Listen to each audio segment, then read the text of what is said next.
I had sir the impression kanina when you were talking about it na parang parang it was bound to happen because of the increased activity Yeah. in the South China Sea. Yeah. Has this happened before? Well, not to us, pero has this happened before with other countries? Yeah.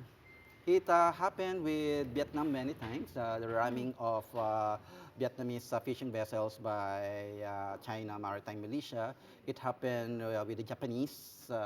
So there are many incidents, and that has been our topic for more than 5 years about the need to really apply the cues of what we call the Code of Unplanned Encounter at Sea. Because of the sensitivity of that area and increased maritime activities, that unintended incidents like that are really bound to happen. And we want to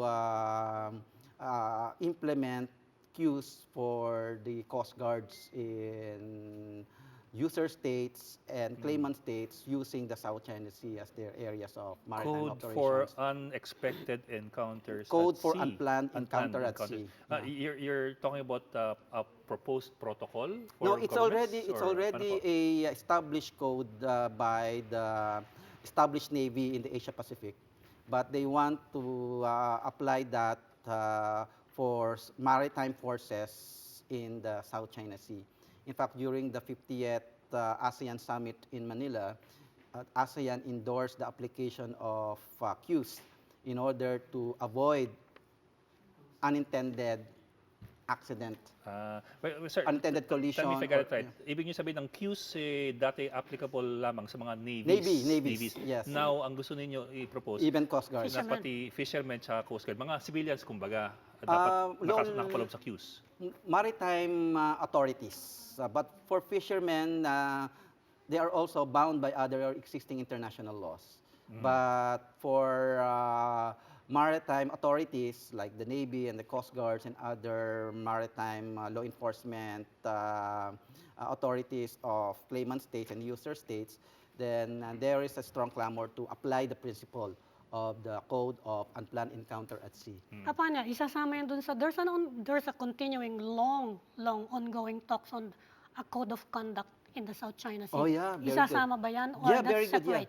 Yeah. No, it involves a lot of principles enshrined in existing international law. It will be included in the It will code be of included conduct. because the draft code of conduct in the South China Sea includes many areas like joint marine scientific cooperation, even search and rescue operation, and even development of the blue ocean development area. That's very, very comprehensive. So the proposed code of conduct enumerates what parties should do in order to maintain peace and stability in the maritime domain, particularly the principle of what we call good order at sea. Good order at sea, especially in a contested area like the South China Sea.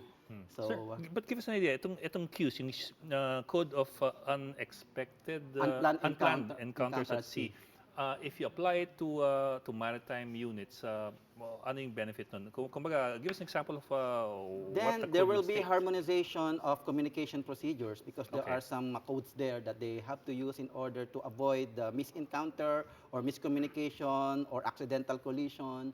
So there are ways to avoid that through existing communication procedures. So they need to design their communication facilities to avoid such thing to happen. Isas-